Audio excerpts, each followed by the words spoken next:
Ya, tamu saya kali ini banyak sekali yang minta gitu ya. Jadi tamu saya udah lebih dari 100 gitu. Tapi banyak sekali yang minta agar tolong dong kita sharing tentang satu hal yang sekarang digemarin banyak orang gitu. Orang sekarang kan banyak traveling, banyak mengamadikan dirinya gitu, banyak selfie dan mereka butuh kamera, mereka ingin tahu tips-tips untuk menjadi seorang fotografer. Dan tamu saya ini adalah, saya nyebut dia fotografer juga lah, ya fotografer top gitu. Dan beliau sekarang adalah memimpin menjadi orang nomor 1 lah di satu perusahaan kamera dunia yaitu Nikon, Pak Suki Mintio. Min, apa kabar Min? Halo Pak Helmi, thank you udah diundang. Kehormatan bisa ada di sini. Soalnya selama ini cuma ngeliatin di YouTube-nya Helmi Yahya Bicara, saya bisa ada di sini. Thank you udah diundang. Kita ketemunya nggak sengaja, jadi kita ke kafe gitu. Wah, dia pakai Ducati, ketemu. Tahu dia Pak, saya ini nih. Oh ya udah, kita lihat. Boleh juga nih. Saya lihat gitu. Apa IG-nya? IG-nya berapa follower? 156.000. 156.000. Di atas saya loh. Jadi malu saya. Masih muda banget. Dan dia di Nikon tuh 8 tahun. Jadi artinya umur berapa tuh? Kepala 2 dia, betul ya? Kepala 2 ya? Pas 30. Pas 30? Iya. Hampir 30? Iya. Kenapa Nikon merekrut seorang Suki Mintio? Karena dari awalnya saya sukanya memang brand Nikon ya. Ya. Dari awal foto itu 2008. Oke. Sempat pakai brand lain 1 tahun atau 2 tahun, habis itu pindah. Walaupun waktu itu belum ada Nikon waktu itu, jadi beli Nikon waktu itu pertama kali. Bela-belain. Nah, terus di kerjaan saya yang waktu sebelum di Nikon, saya membuat salah satu electronic specialist store. Penjualan Nikon itu justru nomor 1 dibandingkan dengan brand yang waktu itu nomor 1. Sebut aja, beliau pernah di Electronic City saja. Iya. Nah, jadi di Electronic City itu saya membuat Nikon itu nomor 1. Padahal di market Nikon itu nomor 2 waktu itu. Oke. Nah, jadi dari situ datanglah si perwakilan dari Nikon Jepang. Mereka bilang, oh kita mau buka nih perwakilan Nikon Indonesia di sini gitu. Perwakilan Nikon di Indonesia. Tertarik gak untuk gabung? Kapan lagi? Emang kebetulan ini brand yang saya suka kan. Ya udah, ayo. Misinya menjadikan Nikon nomor 1. Misinya itu. Anda tuh orang sales sama marketing banget ya? Saya sama marketing dan saya elektronik banget dari pertama. Elektronik banget. Ya. Oh, jadi pas banget. Yang dijual itu adalah sesuatu yang sangat disukai. Exactly. Jadi memang benar-benar berkat sekali karena bisa kerja di tempat atau di industri yang passion saya di situ. Passion di situ. Ya. Boleh moto. Boleh traveling. Iya, betul. Traveling yang ngeselin dong, kayak Ducati. Pakai Mercy Sport, all about sport ya. Suka banget dong. Suka. Packagingnya apa ininya performance-nya begini kalau sehari-hari? Iya, kan awalnya waktu baru-baru masuk itu di Nikon itu seperti biasa Pak di kantoran. Iya. Kemeja, terus baju dimasukin. Iya. Terus 2016 atau 17 saya bilang sama regional office, kita ini kan kerja di industri kreatif. Nih. Betul. Kenapa kita harus pakai baju seperti kita orang bank? Iya. Yang mana, kok nggak ada kreatif-kreatifnya sama sekali. Akhirnya dia approve, dan sekarang semua Nikon di region Asia, bajunya kayak begini setiap hari. Gitu, gitu? Iya. Ngikutin Kimin? Iya. Dan memang Indonesia ini di Asia ini banyak jadi pioneer, Pak Helmi. Jadi kita buat Nikon Experience Hub, waktu itu pertama kali di dunia. Jadi store yang mana orang bisa touch and try semua barang-barangnya. Kita punya satu di Grand Indonesia, dan ini konsepnya pertama di dunia dan akhirnya di-apply ke semua negara. Wow. Ya, jadi banyak hal-hal di Indonesia, di under Nikon Indonesia yang akhirnya di-apply juga di negara-negara lain. Oke. Gitu. Jadi saya ingat banget tuh, ya bukan terlalu ngebaga-bagain TVRI, tapi ini ceritain aja. Saya tahu tuh, TVRI itu kan industri kreatif. Dan saya satu saat, ya udahlah, lu tiap Jumat pakai jeans saja, asal jangan robek-robek. Dan itu disambut sangat luar biasa gitu. Ya, jadi menurut saya sih kadang-kadang cara kita berpakaian juga menentukan apa ya, karya ya, menentukan. Setuju. Iya. Setuju. Ben, saya mau tanya nih, rapid question pertama. Wedding photographer atau fotografer yang khusus untuk pack shot atau produk ya? Dua-duanya gede. Kalau sekarang lebih baik produk. Lebih baik produk. Kondisi sekarang ya, kondisi iya. COVID, karena nggak ada yang wedding, Pak. Nggak ada yang wedding. Tapi kalau normal? Kalau normal saya lebih suka wedding. Wedding. Betul. Karena wedding kan berurusan dengan traveling juga. Kalau misalnya kita bicara tentang pre-wedding, ada pergi ke Sumba, kemana. Itu harus kreatif banget ya. Iya. Pak Kevin pernah begitu dulu? Awal-awal foto, pertama-tama pasti waktu itu awal belajar foto itu foto model, Pak Helmi. Model? Kenapa model? Karena paling murah, paling gampang. Iya. Model satu patungan 5 orang nih. Patungan 100.000, 100.000, lensa satu murah bisa. Tapi buat apa ya foto-foto model begini? Akhirnya masuk ke wedding, karena wedding bisa generate income. Setelah jalan sekian lama, mungkin 3-4 tahun, nyerah, karena kan foto wedding kan Pak Helmi tahu dari pagi sampai malam kan. Iya. Wah, nggak ada, kayak bukan gue di sini nih gitu. Tapi duitnya gede ya Pak Kevin? Duitnya gede. Itu sampai berapa sih kira-kira? Kalau yang dengar-dengar atau yang pernah diterima oleh Suki Mintio? Kalau pemain besar wedding itu satu wedding bisa 100 juta lebih. Dengan tim tuh ya? Iya, 100 juta lebih. Termasuk pre-wed? Beda lagi. Itu hari aja. Masya Allah. Kalau pre-wed ya dikali lagi satu lagi kayak gitu. Jadi tergantung lokasi, tergantung kreativitas ya? Betul. Kalau misalkan dia pergi ke luar negeri, ya semua akomodasinya sudah dibayar oleh si kapalnya ini. Gitu.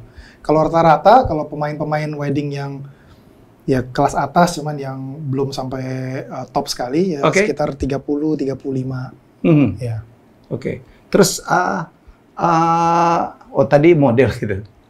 Gue jadi ingat tuh kalau model dengan fotografer suka ada apa-apa tuh ya. Itu banyak cerita. Banyak cerita aja tuh. Banyak yang jadian. Kalau Pak Kevin, kalau pre-wedding itu sampai sejauh kemana sih? Pre-wedding atau ada konsep yang gila banget?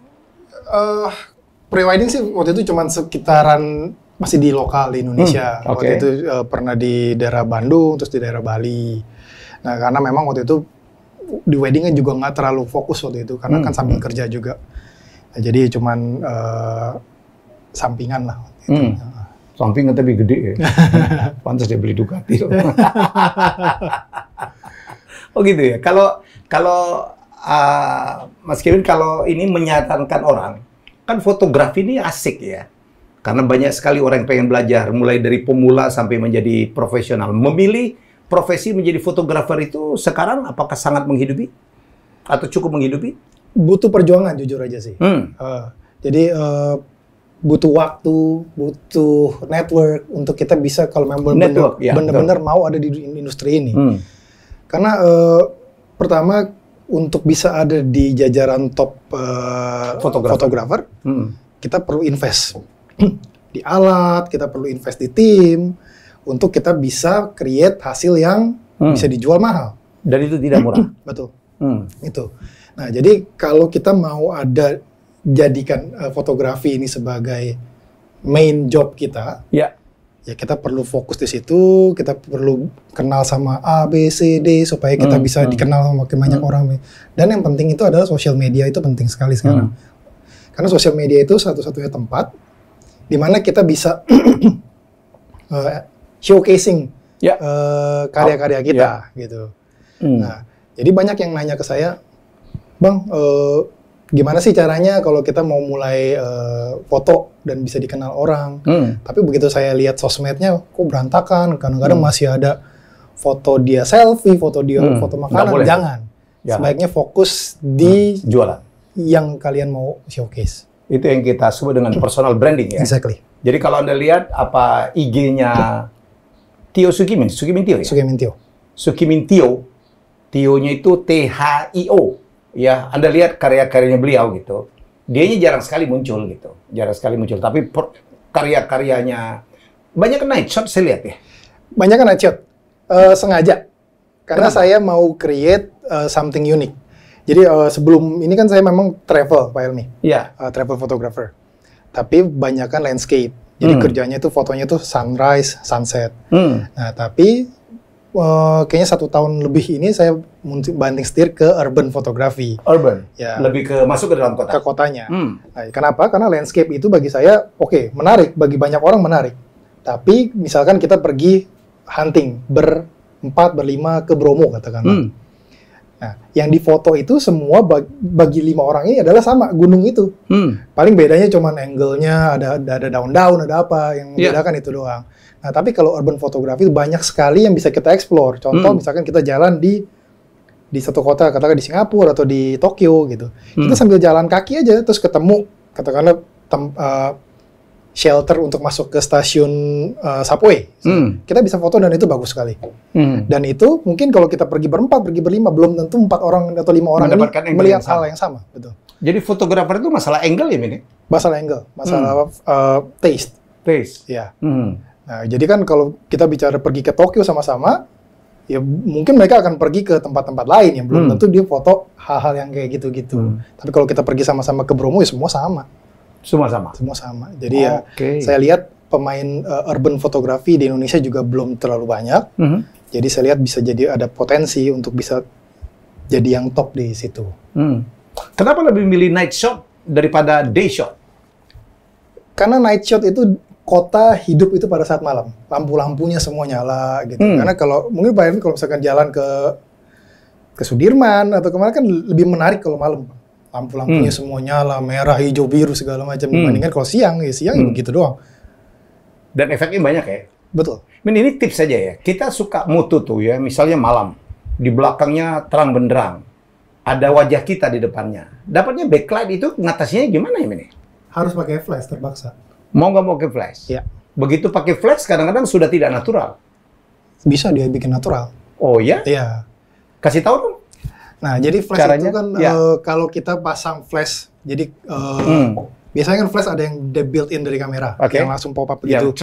Pop-up. Ada juga yang di atasnya. Iya. Nah, jangan pasang langsung di depan kita mukanya, Pak. Misalkan kamera di sini, gitu ya, kamera di sini, terus flash di sini kan langsung jadi nggak natural, jadi terang sekali gitu. Terang sekali, betul. Jadi kita usahakan pakai flash itu di off view. Jadi rada nyamping gitu, atau rada dari atas atau dari bawah. Oh, perlu orang lain dong untuk main flash? Saya biasanya kebanyakan traveling memang sendiri. Nah, jadi yang saya bawa itu memang lumayan PR. Jadi biasanya saya bawa satu tas, isinya kamera, lensa, tripod biasanya 2. Kenapa 2? Karena satu ini untuk dudukin kameranya. Kalau saya perlu ada in frame. Satu dudukin kameranya, satu lagi untuk dudukin flashnya. Gitu. Jadi flashnya dipasang agak jauh. Flashnya rada nyamping atau rada jangan frontal ya? Jangan frontal. Kenapa kalau frontal? Terlalu keras di kita gitu. Jadi, kalau nyamping jadinya profil dong. Kalau nyamping kan jadi ada side light, jadi lebih ada dimensi di. Ada dimensi. Ya. Berapa meter jaraknya? Ideal. Antara muka ke flash. 1,5 sampai 2 meter. 1,5 oke. Ya. Kalau terlalu jauh juga nggak dapat ya? Nggak kena lampunya ya. Kadang-kadang muka kita jadi putih, belakangnya yang jadi gelap gitu ya. Jadi biasanya kalau kayak ngakalin kayak gitu, pada saat kita mau foto, kita metering dulu ke belakang kita nih yang kita mau ambil. Meteringnya, mungkin dapatnya speednya 1/100, 1/200 gitu. Nah, di depannya kita, di bagian kitanya, kita cuma isi dengan lampu kecil aja supaya kita tetap terang. Gitu. Wih, teknikal banget tuh, men. Iya. Tapi sebetulnya kalau kita biasain sih gampang sih, Pak. Iya. Sekarang yang menjadi musuhnya kamera itu adalah apa ya, gadget-gadget ya. Betul. Handphone yang dilengkapin kamera yang canggih-canggih ya. Betul. Nah, ini menarik sih kalau kita membahas antara smartphone versus kamera. Yes. Karena dulu kita nggak pernah mempertimbangkan mau foto itu pakai handphone. Karena kan kebayang hasilnya jelek segala macam ya. Nah, tapi sekarang udah makin canggih. Tapi tetap aja hasil yang foto yang dihasilkan oleh smartphone ini tidak bisa di-compare dengan yang dihasilkan dengan kamera. Karena sensornya kecil sekali, Pak Helmi. Jadi perbandingannya kalau sensor yang ada di dalam handphone ini mungkin cuma segini nih. Tapi sensor yang ada di dalam kamera segini. Dampaknya apa? Pada saat nanti kita foto low light, pada saat nanti kita perlu perbesaran fotonya, udah kelihatan itu hasilnya. Kalau dibesarin tuh baru persoalan ya? Betul. Sebenarnya kalau kita tarik aja hasilnya dari handphone, tarik ke monitor laptop, udah kelihatan. Pecah? Betul. Dan saya selalu bilang ke teman-teman, misalkan kita pergi liburan ke Eropa. Ya, pede nggak kalau cuman bermodalkan satu handphone untuk foto? Kita perlu pikir bahwa kita jalan ke Eropa ini cuma once in a lifetime opportunity Yes, gitu. Nah, ya pede nggak cuma bawa handphone doang. Jadi lebih baik mengamankan diri kita pakai kamera. Dulu tuh saya begitu, Bin. Saya traveling gitu ya dengan istri, kadang kita berdua aja gitu. Honeymoon trip gitu. Dulu saya pernah bawa tuh, ya kan, dibela-belain tuh. Tapi lama-lama kan repot juga gitu, dan kita dimanjakan oleh smartphone gitu ya. Jadi ya memang, jadi dulu kan saya print tuh di tangga saya tuh. Saya ke Turki, saya ke Berlin, saya kemana-mana. Terakhir tuh makin lama makin males tau nggak? Dan semuanya ada di sini tuh, semuanya ada di smartphone. Kita punya smartphone. Sekarang smartphone kan terus terang ya, pakai lensa yang tinggi-tinggi itunya. Betul, ya. betul. Gitu. Pertimbangannya tadi bedanya ya, memang harus tetap bawa DSLR. Betul. Nggak harus DSLR sih. Yang penting kamera, mau mirrorless atau SLR. Pocket kamera gitu masih oke? Pocket sama sekarang udah hampir nggak ada. Udah nggak ada? Hampir nggak ada. Jadi maksudnya yang masih ada di market itu adalah model-model yang tahun-tahun sebelumnya. Yang baru udah nggak keluar model baru lagi sementara ini. Pocket kamera gone? Karena itu benar-benar head to head sama smartphone. Yang bisa dilakukan oleh pocket camera bisa dilakukan oleh smartphone. Gitu. Total sama? Sedikit lebih baik tapi nggak signifikan. Gitu. Nah, jadi ya kalau mirrorless atau SLR jelas beda hasilnya. Ya. Nah, saya kepikiran jadi memang saya juga jujur sering foto pakai handphone kalau misalkan lagi jalan nggak pakai kamera gitu ya. Tapi kita bisa bayangin nggak kalau misalkan Pak Helmi foto di handphone, pernah nggak di backup ke hard disk atau ke komputer, Pak? Kadang-kadang. Nah, kebanyakan orang nggak pernah backup. Kalau terjadi apa-apa sama handphone itu, hilang ya? Udah. Sedangkan kalau kita pakai kamera, kan selalu kita akan backup ke hard disk atau selalu backup gitu kan. Dan terjaga sampai kapanpun. Gitu. Dan saya juga, kalau boleh kasih tips, misalkan kita jalan ke liburan gitu ya. Pulang, pilih foto-foto terbaik, cetak, jadikan foto album. Karena feel-nya beda. Saya bicara sama beberapa teman, kok gue cetak fotonya beda ya sama gue lihat di monitor ya, masih beda. Karena kita walaupun ngelihat album foto begitu, kelihatannya kayak kuno, tapi feel-nya beda, Pak Helmi. Emosinya lebih ada dibandingkan kita hanya sekedar lihat di handphone, lihat di monitor. Memang sih. Tapi sekarang tuh banyak sekali ya manusia tuh berubah ya, Min. Iya. Ya, kalau album katanya nggak bisa dibawa-bawa, ditunjukin orang. Iya. Kecuali orangnya ke rumah gitu. Itu sih memang. Teman, kalau untuk trip-trip atau keadaan-keadaan yang special, sebaiknya dicetak. Sebaiknya dicetak? Iya. Kelahiran anak, ulang tahun anak, gitu-gitu. Iya. Sekarang kita dimanjain betul ya sama smartphone. Ya, sekarang mereka lensanya udah main tinggi-tinggian. Iya. Bisa ada yang udah 108 megapiksel gitu-gitu. Dan kerjasama dengan Leica segala macam. Oke, kasih tips dong. Kita kalau mau traveling itu kan repot, Min. Saya tuh repot bawa kan. Harus bawa tas tersendiri gitu. Secara praktikal aja gitu. Ya, apa sih yang harus disiapin yang emas gitu harus dibawa? Oke. Saya biasanya kalau traveling, ribet udah pasti.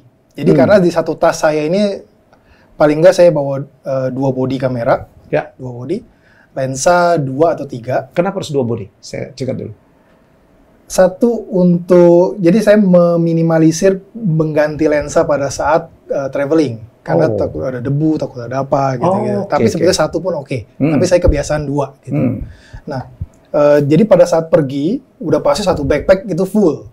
Itu ribetnya di situ. Jadi pada saat ditimbang nih bisa jadi kadang-kadang lebih berat daripada koper saya tuh, tas backpack saya. Nah, tapi untuk di lokasi, pada saat kita sampai di lokasi, ada tipsnya untuk supaya nggak terlalu ribet. Jadi misalnya kita tahu itinerary kita di hari ini kita bakal pergi ke tempat ABC, ke pantai, ke mana gitu ya. Atau ke pasar gitu. Atau ke pasar bisa. Kita udah tahu kita mau pergi kemana, kita hanya bawa kamera dan lensa yang cocok untuk hari itu, itinerary hari itu. Misalkan kita ke pasar, ya kita nggak perlu bawa lensa tele yang panjang-panjang. Tinggal bawa lensa fix atau lensa wide, satu body, udah. Sisanya tinggal di hotel aja semuanya. Nah, misalkan besok kita mau pergi ke taman nasional katakanlah. Ya udah yang lensa wide itu berarti nggak usah dibawa. Bawa lensa tele gitu, karena kita udah tahu kita mau pergi kemana. Nah, yang penting jangan sampai teman-teman ngalamin seperti yang saya alamin waktu itu. Saya pergi dari Jakarta, saya pikir udahlah, gua nggak usah bawa nih lensa yang ini gitu. Lensa telenya gua nggak usah bawa deh, cukup kali cuma bawa ini. Sampai di sana Pak Helmi, ternyata butuh lensa tele, nangis sekarang, karena miss the moment. Iya, gitu. Jadi lebih baik lengkapin. Jadi pada saat kita butuhin kita bisa pakai. Pengalaman traveling gitu yang motonya mewah banget tuh, keren banget tuh di mana sih Pak Helmi? New Zealand. New Zealand. Queenstown? Queenstown. Kalau untuk landscape ya. Landscape. Ya, kalau untuk kota London. London. Ya. London tuh sangat bervariasi. Very photogenic. Ya. Dibandingin Paris. Paris kan bangunannya homogen ya. Iya. Homogen. Karena bangunannya, arsitekturnya sama semua. Di London kita lebih bervariasi. Betul, ya? betul. Di London kayaknya kita masuk ke gang mana aja di foto bagus aja. Iya. Gitu. Iya. Orang box telepon aja keren. itu wajib. Yang warna merah itu. Ya, kotak posnya keren ya di London. Pernah ke Praha? Praha belum. Wow, you have to go. Yeah. Kemarin Christine juga ke situ. Ya, Chris bolak-balik ke situ. Bolak-balik. Keren. Saya dulu waktu saya ulang nih cerita waktu dengan Chris. Iya, karena Praha itu the most exotic city in Europe. Kita kalau ngeliat Paris udah terkagum-kagum gitu. Praha is another thing. Jadi lucu. Kalau Paris kan bentuk bangunannya sama. Iya. Dari gedung ke gedung sama. Dan yang bangun Napoleon semua loh. Dulu saya pernah bercanda ya, karena saya ada tour leader gitu. Pertama kali ke Paris, wah ini dibangun Napoleon. Ini yang bangun Napoleon. Invalid dibangun oleh Napoleon. Gue nyeletuk, Napoleon itu pahlawan Perancis atau tukang bangunan sih? Tapi di Praha, setiap gedung punya arsitektur yang berbeda dan warnanya beda-beda. Ya. Itu bisa ada merah, kuning, biru gitu. Ya. Keren. Lebih senang moto gedung atau lebih senang moto pemandangan? Sekarang lebih senang moto gedung. Lebih senang foto kota. Kota? Ya. Tadi dengan alasan yang tadi? Ya. Kalau yang country gitu suka, Min? Country suka ya, ya. Tapi kalau masih tetap lebih suka urban. Ya. Kota mana sih yang paling menjadi tujuan Pak Kimin atau negara mana yang kepengen banget atau sudah dibuktikan, itu keren banget selain Selandia Baru? Kalau kota New York. New York? Ya. Sama-sama gak kayak London lah ya, sangat bervariasi juga lah ya. Ya. Kenapa? Karena di New York gabungan dengan orangnya juga yang unik-unik ya? Iya, terus lightingnya juga bagus sekali gitu ya. Jadi dia nggak pernah, jarang gitu kita ngelihat matahari itu di atas kepala. Jadi selalu side light gitu, bagus jadinya. Side light itu penting ya? Sangat penting. Nggak boleh matahari itu di depan kita langsung. Jadi tuh nggak boleh. Side light itu bantu banget untuk create dimension di foto kita. Dan itu penting, menjadi unsur penting. Ya. Kalau di Indonesia, supaya kita nggak keluar negeri terus nih, di daerah mana yang paling bagus dijadikan objek foto? Banyak banget sih sebetulnya. Kampungnya si Agung. Oh ya? Labuan Bajo itu kan bagus banget. Oke. Ya. Terus Bali never fail. Selalu kita mau pergi ke Bali kapan aja pasti dapat foto bagus. Oke. Gitu. Jadi banyak banget sih di Indonesia tempat yang bagus-bagus banget tuh banyak. Tapi kalau memang untuk foto urban ya Jakarta yang terbaik kalau untuk urban. Nggak suka juga yang misalnya kota tua, kota lama gitu ya? Pak gimana? Nggak terlalu. Nah, cuman Indonesia mungkin sudah jadi rahasia umum untuk bagi para fotografer kita. Kita banyak nemuin kendala di mana kita foto sedikit-sedikit begitu kita keluarin kamera ditegur satpam, diusir satpam gitu-gitu. Padahal tujuannya mungkin bagi para fotografer ini adalah kita berusaha mempromosikan tempat tersebut. Gitu. Dengan adanya foto yang bagus didokumentasikan oleh para fotografer dan di-post di sosial media. Betul. Promosi itu. Betul. Tapi sering banget kita datang, oh ini nggak boleh Pak, pakai kamera nggak boleh, pakai handphone boleh. Apa bedanya gitu? Padahal kan sama-sama hasil yang dihasilkan adalah sama tempat itu gitu. Tapi pakai kamera nggak boleh. Nah kita sering ngalamin gitu tuh. Oh jadi ini kejadian Mas ya? Sampai sekarang? Kejadian. Wow. Jadi ya udah harus izin gitu. Padahal kalau di luar negeri kita nggak pernah ngalamin kayak gitu Pak. mau buka tripod di pinggir jalan di mana aja, bebas. Oke. Kalau apa sih tips lagi nih Pak Syumin untuk foto supaya bagus gitu? Misalnya kita mau traveling. Kalau traveling, kalau orang-orang pribadi kan lebih banyak foto diri. Foto diri gitu ya. Pastikan kita punya gear yang tepat, ya, jadi kamera, lensa yang tepat. Terus kalau kita ada mengalami perlu motret di malam atau di sore hari, jangan lupa bawa tripod.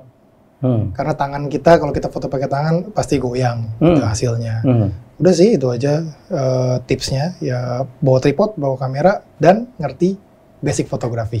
Apa sih basic fotografi? Basic fotografi cuma segitiga itu aja. ISO, shutter speed, aperture. Nah, bisa terangin? Ya, jadi untuk menghasilkan exposure yang tepat, kita memperhatikan 3 komponen ini, Pak Helmi. Jadi kondisi lighting, kita lihat nih di kamera kita, kita mau foto semuanya tajam, misalkan. Katakanlah ini landscape, kita mau fotonya semua tajam, kita pakai aperture yang bukaannya kecil. F11, F13, F14. AV itu ya? Yang tulisannya AV? Bukan, yang F. Oh, F. Fanta, ya. Fanta, oke. Fanta, aperture yang bukanya kecil. Oke. Nah, setelah itu, baru kamera, kita bisa lihat di meteringnya kamera, berapa sih speed yang dibutuhkan oleh kamera untuk bisa motret dengan exposure yang tepat, yang terang gitu ya, yang tidak under, tidak over exposure. Nah, baru setelah itu ISO-nya menyesuaikan. Speed itu menentukan jarak ya? Bukan. Speed itu menentukan kamera ini buka tutup shutternya. Jadi kalau misalkan Pak Helmi pernah dengar, cek lama gitu ya? Atau kalau misalkan yang lama, krek gitu. Apa tuh bedanya, Min? Makin lama shutter itu terbuka, makin banyak cahaya yang masuk, makin terang foto yang akan dihasilkan. Jadi kalau kondisi malam, shutter speed sudah pasti lebih lambat, karena dia sensor membutuhkan cahaya lebih banyak yang masuk ke sensor. Kalau kondisi tengah hari bolong, cepat aja 1/500, 1/1000 sudah dapat cahaya. Satu lagi apa? ISO sensitivitas sensor menangkap cahaya. Jadi kalau ISO-nya makin tinggi, shutter speed-nya lebih cepat, nggak apa-apa, jadi bisa nangkep. Cuman kekurangannya kalau ISO tinggi, lebih noise gambarnya.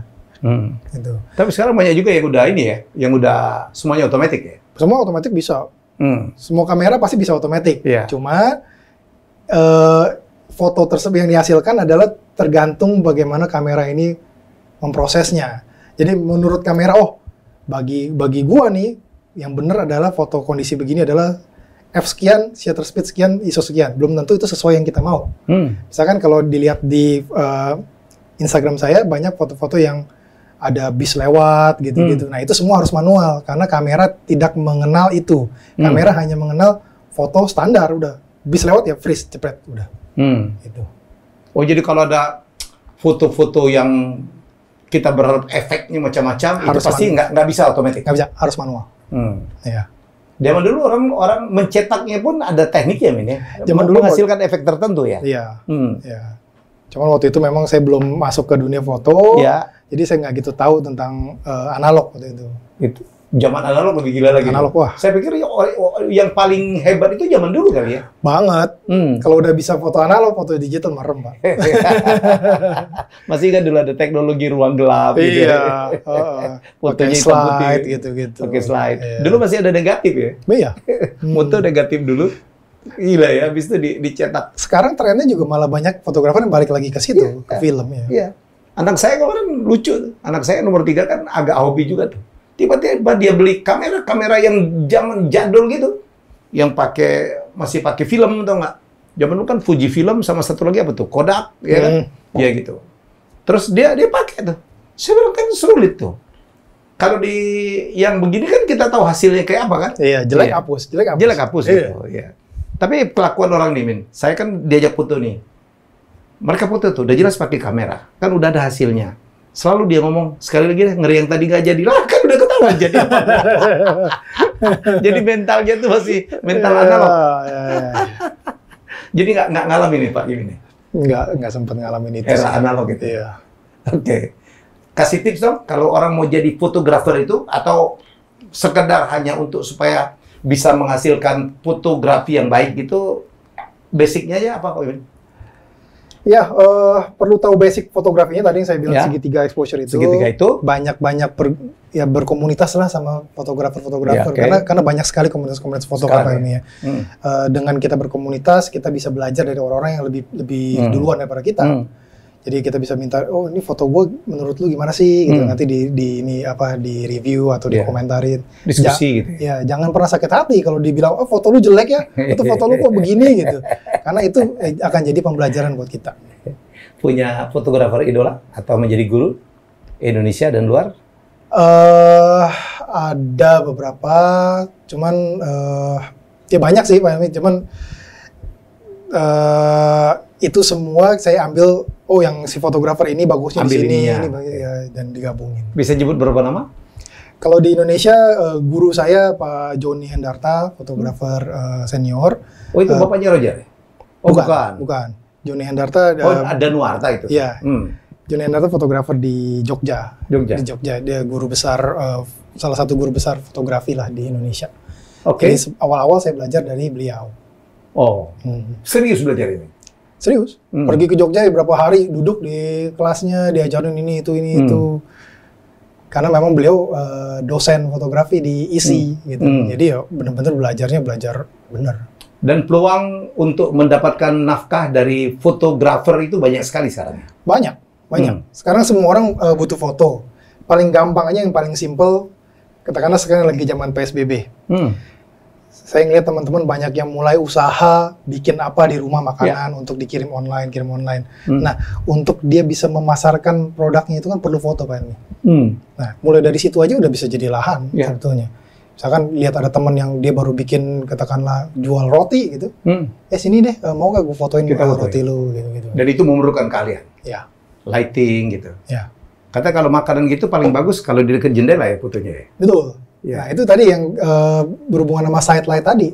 Jadi kalau misalkan cahaya dari jendela kan miring gitu kan. Jadi si makanannya ada dimensi, jadi nggak cuma bener-bener lurus begitu. Gue baru tahu tuh nih. Iya. Paling beda hasilnya kalau misalkan foto di situ sama di tengah-tengah lighting itu beda. Dulu kan kita nggak remeh ya. Dulu kita nggak remeh foto produk gitu, makanan gitu. Ternyata dia bilang, Pak Helmi ini lebih sulit dari foto cewek, tau nggak? Betul ya? Iya. Food fotografi itu salah satu yang kalau bagi saya paling susah. Paling susah kan? Dan perlu kesabaran kan? Butuh taste sih, karena saya coba foto makanan. Iya. Aduh, nggak pernah bagus hasilnya. Gitu. Tapi padahal temen ada yang memang spesialisasinya di food fotografi. Ini cuma lihat dong, oh dia gini, jadi bagus. Padahal kalau saya foto, ya ini jelek banget gitu. Karena itu butuh taste sih. Butuh taste ya. Bagaimana dia platingnya, terus butuh ada properti apa di pinggir-pinggirannya gitu. Dan angle. Iya. Dan gue denger mahal banget ya. Mahal dibayarnya. Food photographer? Food photographer itu dihitung, misalnya kita foto menu kan. Iya. Dihitungnya per foto itu. Bayangin kalau misalkan satu buku menu berapa jenis makanan, dikali aja. Karena dihitungnya per foto. Kita orang tertentu mungkin nggak kebayang pun ada orang yang mengkhususkan diri untuk foto makanan ya. Menarik. Oke, Pak Kimin, terima kasih banget ya. Sukses dengan karirnya. Harga kamera tuh menjangkau berapa sih? Ada body, ada lensa. Lensa jauh lebih mahal ya? Lensa biasanya lebih mahal daripada body. Ya. Tapi kalau misalnya kita bicara kamera, nggak harus takut kamera itu harus ratusan juta. Karena kamera ada yang mulai dari 5 jutaan ada, sampai yang 120 juta ada. Itu yang paling mahal, 120 juta? Iya. Tapi lensa paling mahal berapa? Lensa ada yang 300 juta. Ada yang 200-an, ya. Lebih mahal dari mobil ya. Kita pikir kan bikin mobil kan jauh lebih repot tuh, ada aki, ada apa gitu. Nah ini juga menarik. Kenapa lensa-lensa yang kayak gitu bisa sampai ratusan juta? Ya. Karena waktu itu saya pernah bawa beberapa teman fotografer ke factory di Jepang. Nikon? Iya. Nah jadi memang kalau kamera lensa-lensa basic, yang lensa-lensa yang standar, itu memang semuanya dibuat pakai mesin. Oke. Tapi yang ratusan juta semua handmade, Pak Helmi. Handmade? Dari kaca masih bulat begitu, terus digosok. Gosok ya? Semua jadi pakai tangan. Itu yang membuat mahal? Itu yang membuat mahal.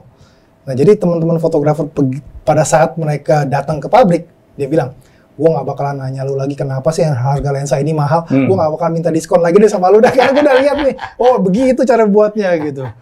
Lebih menghargai. Iya, yang buat apa ibu-ibu udah tua, nggak tua lah, mungkin separuh baya. Oh di Jepang tuh gitu? Ya berdiri buat manual luar biasa, manual. Wow. Terus ada istilah lagi sekarang, mirrorless. Mirrorless itu apa sih? Mirrorless itu ini kayak gini, Nikon Z7 gitu ya. Nah, di dalam sini biasanya ada mirror. Ada mirror, ada kaca itu. Nah, kalau mirrorless nggak ada, langsung sensor.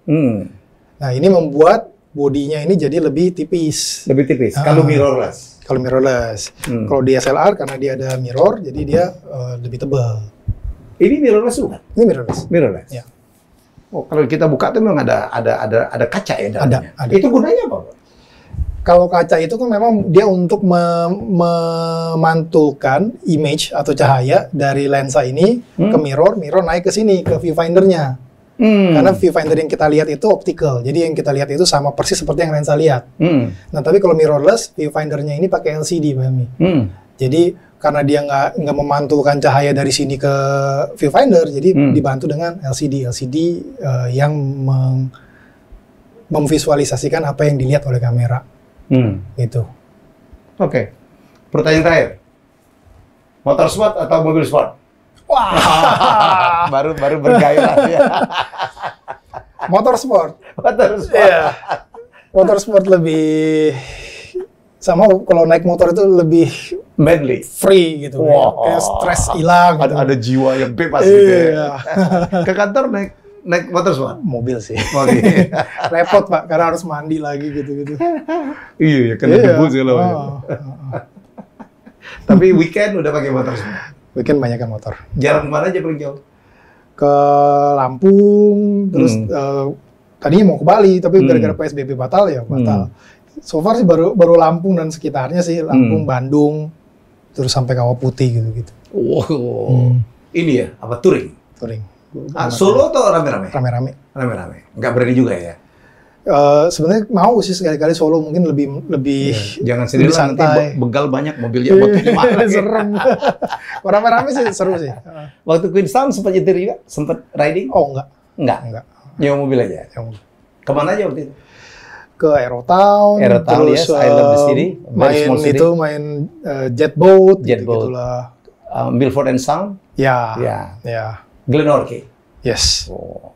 Glenorchy itu ya satu desa kecil di dekat Queenstown itu yang sangat disenangi oleh Peter Jackson untuk syuting film. Jadi Narnia, kemudian The Hobbits, ya Lord of the Rings adalah syuting di sana. Memang keren banget ya. Keren banget. Ada bukit, ada sungai, ada danau, ada padang rumput gitu. Dan satu lagi yang membuat Peter Jackson suka banget. Tahu nggak apa? Sepi. Iya. Sepi, nggak ada orang. Jadi syuting tuh enak lo aja tuh. Iya. Nggak bakalan tuh satpam yang ngusir-ngusir gitu. Sama ada, orang lo lagi syuting. Nggak mungkin. Iya. Indonesia mestinya kan kaya banget dengan yang begitu ya. Iya. Banyak banget kita pemandangan-pemandangan yang hebat. Saya kemarin ke sana ya sama. Pak Gimin tahu nggak setting negara atau kota atau pulau yang juga menjadi setting banyak sekali film Hollywood? Apa itu? Selandia Baru lewat. Hawaii. Hawaii milikin semua, men. Gunung, air terjun, pantai. Saya kemarin waktu kesana tunjukin, itu dulu tempat syuting Star Wars gitu. Oh itu jadi kalau ada pemandangan ajaib-ajaib, ada bebatuan, toto di tengahnya ada waterfall, itu pasti Hawaii. Aduh, sayangnya gitu. Gua tuh waktu itu cuma pakai ini doang tuh, cuma pakai smartphone doang. Begitu di print gede gitu pecah. Iya. Ya, nanti selesai PSBB kalau traveling bawa kamera. Siap.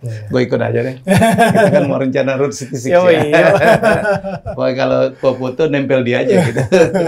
Baik, Pak Kevin, terima kasih sekali. Banyak sekali tips yang kita bisa dapatkan. Semoga ini menarik gitu. Kalau ada yang mau disampaikan lagi, silakan Pak Kevin.